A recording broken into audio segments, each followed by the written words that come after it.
What's going on, everybody? It's Aurora coming at you with a brand new video, and I literally just got home from work not even 10 minutes ago.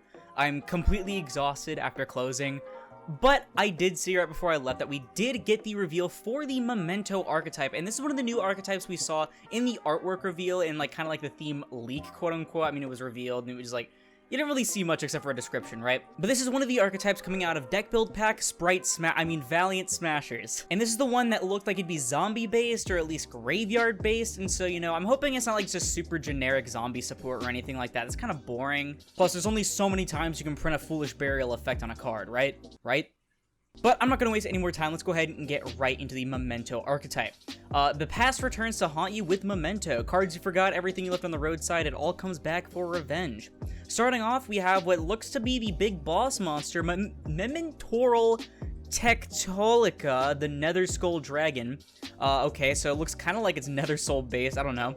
Level 11 Earthworm effect monster with 5,000 attack and defense that cannot be normal summoned or set, and must be special summoned from your hand or graveyard by shuffling 5 other Memento monsters with different names from your hand and or graveyard into the deck or extra deck.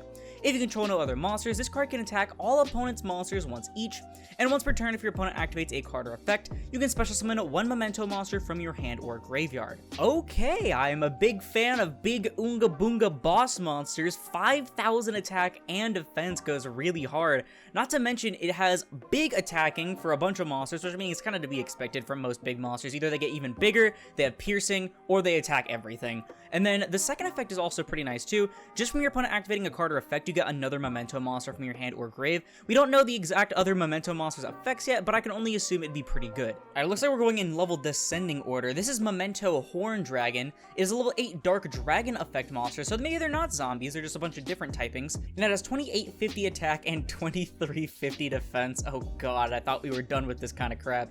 You can only special summon it with its first effect once per turn, and you can only use the second effect once per turn. If you have 3 or more Memento monsters with different names in your graveyard, you can special it from your hand. This is an inherent summon.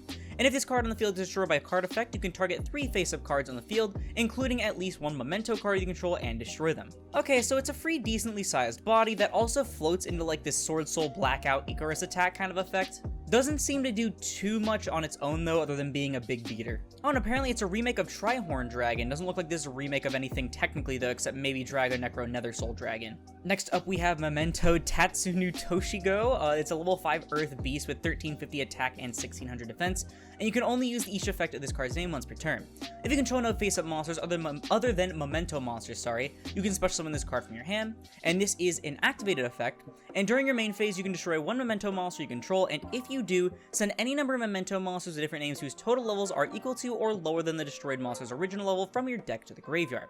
And apparently this is a remake of Tatsunu Toshigo. So another body that gets itself out for free, which is pretty damn nice, not gonna lie, especially because of level 5. All these little high-level monsters being able to get themselves out is really good. And then keep in mind, this second effect will actually trigger the Memento Horn Dragon, so not only can you get a bunch of Foolishes, you can also get the effect in order to Icarus attack your opponent, which I think is pretty cool. Next is Memento Fairy Witch, which is just a remake of the card Fairy Witch. Is level 3 Dark Spellcaster with 800 attack and 1000 defense. You can only use the first and second effect of this card's name once per turn.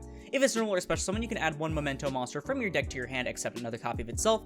You can target 1 level 2 or lower Memento monster in your graveyard, destroy 1 Memento monster you control, and if you do, special summon the targeted monster. So this is basically just the Stratos of the archetype, and also it has a similar effect in that it can pop the Trihorn Dragon, retrain, and then get another Icarus attack. Oh, sorry about that. Not much to say other than it's a pretty decent Stratos, but it can also get a nice Monster Reborn effect. Next up we have Memento Mace, clearly a retrain of Key Mace, which I think is pretty cool. It's a level 1 Light Fairy, oh god, Drytron players, with 400 attack and 300 defense, and you can only use each effect of this card's name once per turn. During your opponent's main phase, if you control the Nether Skull Dragon, quick effect you can discard this card, then target 1 face-up monster your opponent controls, and steal it until the end phase. And during your main phase, you can destroy 1 Memento monster you control, and if you do, add a Memento card from your deck to your hand, except Memento Mace. So combine this with Fairy Witch, and you basically get a double search because you normal summon the Fairy Witch, use the Fairy Witch to revive this and destroy itself, and then use this to destroy itself and float into another card. All of this destruction and also reborn effects with all these consistency pieces means it's going to be pretty easy to probably get your Nether Skull Dragon out. Also, I do love this quick effect disruption to steal, though I kind of wish it just said if you control a Memento monster and not specifically the dragon. That's kind of to special summon out. For their final monster, we have Memento Goblin, which doesn't look to be a retrain of anything, but it's very clearly Xenomorph inspired. It's a level 1 Dark Fiend effect monster with 400 attack and defense. You can only use each effect once per turn. During the main phase, if you control the Nether Skull Dragon, you can discard it to make your opponent unable to target your Memento monsters with card effects this turn, so it's kind of like a mini Misk. And during your main phase, you can destroy one Memento you control, and if you do, foolish up to 2 other Memento cards with different names from each other from your deck. Definitely not as good as Key Mace for both effects, but getting a double foolish could also end up being pretty good. Starting off with the back row, we have the field spell. This is Nether Skull Temple Mementoran. Oh my god, these are so hard to say. And you can only use the second effect of this card's name once per turn. If a Memento monster battles, your opponent cannot activate spells or traps until the end of the damage step. Okay, gives him an Armades, I guess. If a monster you control is destroyed by battle or card effect, you can target one of them and special a Memento with a lower level from your hand or grave. And once per turn during your end phase, you can target one Memento, spell, or trap in your graveyard and set it. Decent effects overall, especially really like the third effect, just getting a free reset of what can probably only be a good quick play as we're about to see. The second effect is also pretty nice. You can just special another Memento monster for free because there is a lot of destruction. The first effect though is just kind of Their first quick play is Memento Bone Party, which looks kind of like straight out of a Ghost Trick page. It is again a quick play spell. It says you can only use each effect once per turn.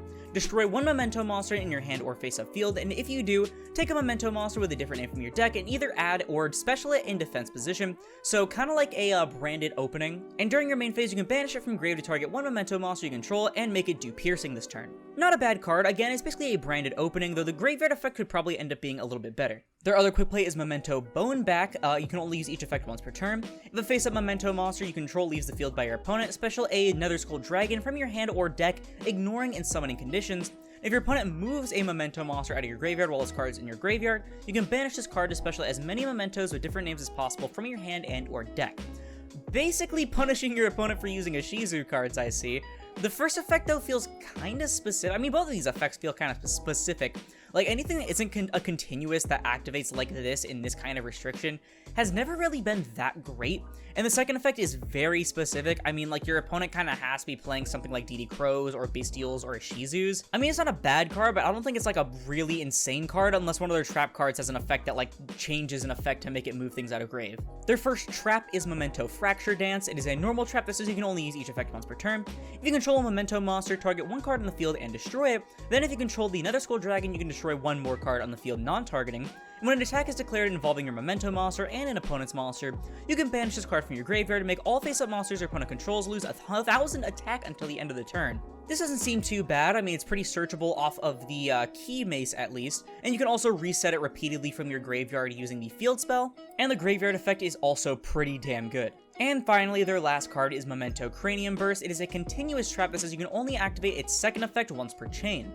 Your opponent's monsters must attack the Memento monster you control with the highest attack, if able, while you control any, and when your opponent activates a monster effect on the field, you can target one Nether Skull Dragon you control. It loses exactly 1,000 attack and defense, and if it does, negate that effect. Okay, interesting. So essentially, ignoring this first effect because it's kind of just a Rock of the Vanquisher effect, no one really cares that much, especially because you're going to be using the second effect, lowering your Nether Skull Dragon essentially like an Appaloosa, and you get up to 5 monster negates per turn. Unfortunately, it isn't like permanent or anything like that, but you do have ways to put it in grave to get it back again. But this is a really solid piece of disruption. Alright, so what do I think about the Memento archetype? Honestly, I'm a little bit underwhelmed. I think it's cool in theory. I like a bunch of retrains of like older cards. I forgot there's a few other archetypes that do this as well. Things like a Shadal, for example, technically, quote-unquote. I love the Big Bungus boss monster, but what I don't like about it is that you kind of have to have it on field at all times, and while it's not the hardest thing to bring out, it's definitely not in super easy summoning condition, because it says Memento monsters, not cards. Though what I do find interesting is that it says into the deck or extra deck, but we didn't see a single extra deck monster, so we'll probably end up seeing it within the next week or two. I think some of these cards are really cool. I really like Key Mace and the Memento Fairy Witch. But then some of them are just really underwhelming. I mean, Horn Dragon on its own does like literally nothing. Like, you have to have another Memento in order to make good use out of it. Something like Fairy Witch or the Key Mace. And while I do like decks that float off of destruction and stuff, I don't like when they have to destroy their own things in order to set up their plays without getting any benefit like a dinosaur deck or something like that would. Like, you know, popping baby. You're not only popping the baby to get other effects like OV special summon, you're also getting baby's effect.